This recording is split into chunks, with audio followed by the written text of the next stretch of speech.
ABC News has confirmed that Ukrainian drones struck multiple Russian military airfields. Those strikes follow Russian attacks on Ukraine's energy grid that's caused large parts of that country to face blackouts. And at one school in Kyiv, students and teachers are actually trying to continue to go to class, even in the dark, doing their schoolwork with flashlights.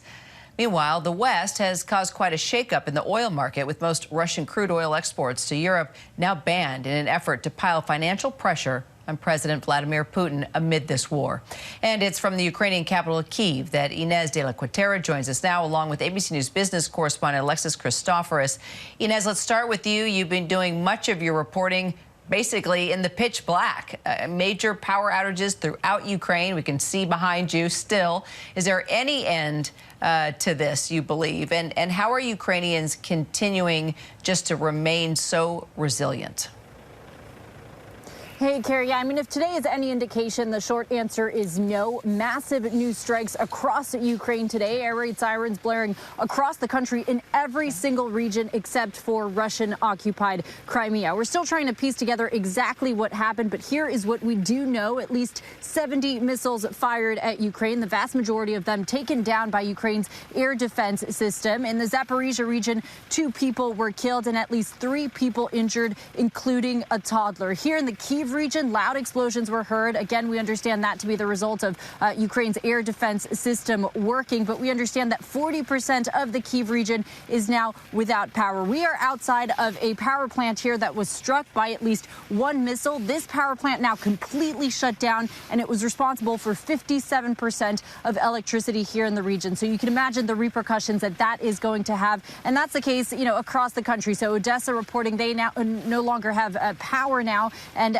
other regions also reporting issues with power. Even Moldova, which is a country that borders Ukraine, is reporting that they are now facing partial blackouts because they are connected to Ukraine's energy grid. And interesting, Kira, to note that today these launches, these missile strikes came in waves. So it was 2 separate waves of missile launches. Ukrainian officials saying they believe Russia is doing that to confuse Ukrainian air defense.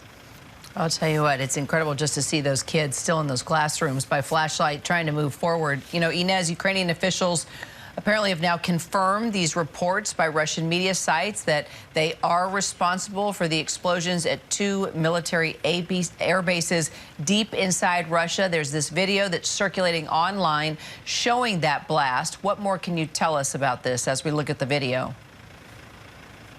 Yes, I mean, another big headline out of today is the fact that there were explosions reported at 2 military facilities deep inside Russia, including the Engels airfield, which is an airport from which Russian long-range bombers take off from to come strike Ukrainian critical infrastructure. There was a top advisor to President Zelensky this morning that put out a cryptic tweet after we found out about these reports, saying that essentially what goes around comes around. And now, like you mentioned, Ukrainian officials have confirmed these reports. We know that Russian President Putin has been informed of the matter, though not much more reaction from the Russian side. But this is a huge deal. This would mean that this is the first time that Ukraine has managed to target Russian long-range bombers. Kira.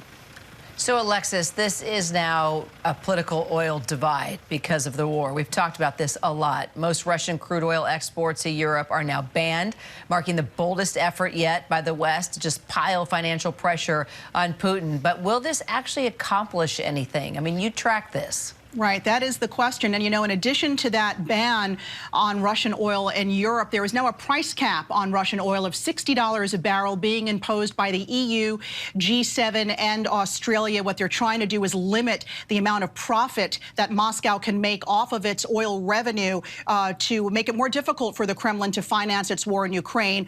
For its part, Russia has promised to not send oil to any country that imposes that cap. But the impact of both of those measures may actually be blunted. That's because Russia has found a way to circumvent and get their seaborne oil around Europe through India, through Turkey, through China. And already a lot of that Russian oil is being sold on the market for about that $60 price cap per barrel. And you can bet that's not sitting well with Ukraine's president. Zelensky has come out saying that that price cap is insufficient. He says it won't make a dent in Russia's ability to finance the war. And he's actually asking for a price cap of $30 a barrel, but that does look highly unlikely. So with Moscow vowing not to cooperate with the price cap, this could rattle global energy markets, right? So let's just talk about the greater impact for a moment. Absolutely. And, you know, it matters not only that Russia may not supply those countries with oil, whether or not those countries are going to abide by the price cap. We could see if Russian oil is taken off the market or some of that oil is taken off the market, it will squeeze supplies and could send prices higher. The other question is what happens to those countries who don't accept Russian oil? Where will they get their oil from? Some are saying they may turn to the U.S. That would, of course, crunch our supplies in this country. That could also push prices higher. And OPEC, a big part of this puzzle, just this weekend agreed to keep their production cuts in place, but they said they are standing by ready to change their mind given market conditions. We've all been enjoying gas prices now falling for the past 3 weeks, but that can certainly change on a dime depending on how Russia reacts to the ban and the price cap, Kira. Alexis and Inez, thank you both so much. Hi, everyone. George Stephanopoulos here. Thanks for checking out the ABC News YouTube channel. If you'd like to get more videos, show highlights, and watch live event coverage, click on the right over here to subscribe to our channel. And don't forget to download the ABC News app for breaking news alerts. Thanks for watching.